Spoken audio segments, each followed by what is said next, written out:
வாங்க நல்ல டேஸ்டியான பிரண்டை காரக்குழம்பு என்னோடய ஸ்டைலில் எப்படி செய்கிறதுன்னு பார்க்கலாம். அதுக்கு தொட்டுக்கிறதுக்கு க்ரீன் கிரம் வடை செஞ்சுருக்கேன். ஃபஸ்ட்டு ஒரு யானத்தில் லெமன் சைஸ் புளியை நல்லா கழுவிட்டு எடுத்துக்கோங்க. குழம்புக்கு தேவையான அளவு உப்பு போட்டு சுடு தண்ணி போட்டு ஊற வச்சுருங்க. இப்போ ஒரு கடாயில் 1 டீஸ்பூன் கடலெண்ணெய் காஞ்ச உடனே 1 டேபிள் ஸ்பூன் அளவுக்கு கடலைப்பருப்பு, 1/2 டீஸ்பூன் ஜீரகம், 1/8 டீஸ்பூன் வெந்தயம், 1/2 டீஸ்பூன் மிளகு எல்லாம் லைட்டாக கலர் மாறுற வரைக்கும் வதக்கி விடுங்க.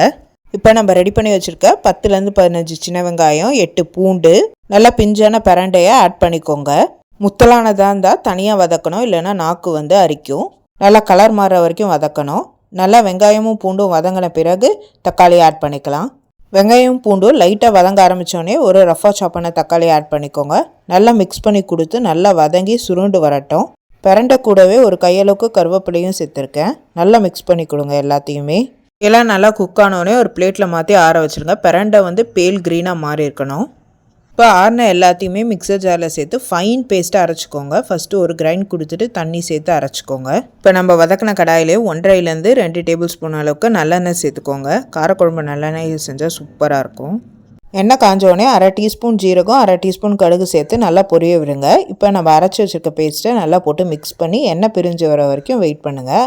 நம்ம முன்னாடியே நல்லா வதக்கியிருக்கோம், ஆனால் பிரண்டை போட்டிருக்கனால நல்லா எண்ணெய் பிரிஞ்சு வர வரைக்கும் ஒரு தடவை வதக்கிடுங்க. அரைச்ச விழுதுலேருந்தே எண்ணெய் பிரிஞ்சு வந்தோடனே 1/4 டீஸ்பூன் மஞ்சள் பொடி, 4லேருந்து 5 டீஸ்பூன் அளவுக்கு சாம்பார் பொடியை சேர்த்து நல்லா எண்ணெயிலே மிக்ஸ் பண்ணி கொடுங்க. அப்போ தான் நல்ல ஃப்ளேவரும் கலரும் கிடைக்கும். இப்போ நம்ம ஊற வச்சுருக்க புளியை நல்லா கரைச்சிட்டு அந்த தண்ணியை ஃபுல்லும் சேர்த்துக்கோங்க. நல்லா மிக்ஸ் பண்ணி விட்டு உப்பு, காரம், புளி பேலன்ஸாக இருக்கான்னு செக் பண்ணிவிட்டு கொஞ்சம் கருவேப்பிலையை தூவிடுங்க. மூடி போட்டு நல்லா கொதிக்க விடுங்க. ஒரு 10லேருந்து 15 நிமிஷம். குழம்பு நல்லா திக்காயிடும். இப்போ 1 டீஸ்பூன் அளவுக்கு ஜாகரி பவுடர் சேர்த்துக்கோங்க. இந்த கன்சிஸ்டன்சியில் இருந்தால் ரொம்ப சூப்பராக இருக்கும் பிரண்டை குழம்பு.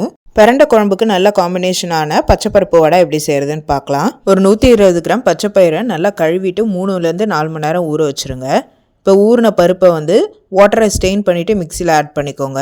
பருப்பு ஊற வைக்கும் போதே காஞ்ச மிளகாவையும் அதோடய சேர்த்து ஊற வச்சுருங்க. காஞ்ச மிளகாவை ஆட் பண்ணிக்கோங்க. அது கூடவே 1/2 டீஸ்பூன் ஜீரகம், 1/2 டீஸ்பூன் சோம்பு, 3 பூண்டு, தேவையான அளவு உப்பு போட்டு பல்ஸில் 2 தடவை கிரைண்ட் பண்ணுங்கள். குறைன்னு அரைச்சாதான் வடை சூப்பராக இருக்கும். இப்போ உப்பு கரெக்டாக இருக்கான்னு பார்த்துட்டு 2 வெங்காயத்தை ரஃபாக சாப் பண்ணி போட்டுக்கோங்க. 1/2 டேபிள் ஸ்பூன் அளவுக்கு அரிசி மாவு போட்டு நல்லா திக்கான பேஸ்ட்டாக இருக்கணும். மாய்ஸ்சரே அதில் இருக்கக்கூடாது. அப்போ தான் வடை ரொம்ப கிறிஸ்பியாக வரும், எண்ணெய் குடிக்காத இருக்கும். இதுதான் கரெக்டான கன்சிஸ்டன்சி. அதை நல்லா ரவுண்ட் பண்ணிவிட்டு ஒரு கையில் வச்சு நல்லா ஃப்ளாட்டாக தட்டுங்க. அப்போ தான் ஃபுல்லும் கிறிஸ்பியாக இருக்கும். உள்ளே மாவாக இருக்காமல் இருக்கும். நல்லா சூடான எண்ணெயில் மீடியம் ஃப்ளேமில் போட்டு பொரிச்சிங்கன்னா டேஸ்டியான பருப்பு வடை ரெடி. செஞ்சு பார்த்து எப்படி இருக்குன்னு சொல்லுங்கள். ரொம்ப கிறிஸ்பியாக இருக்கும் இந்த வடை. இப்போ குக்கிங் ஹெல்தி ஈட்டிங் இந்த மாதிரி ஹெல்த்தி டேஸ்டி ரெசிபிக்கு சக்தி லைஃப் பீடியா சேனலை சப்ஸ்கிரைப் பண்ணிக்கோங்க.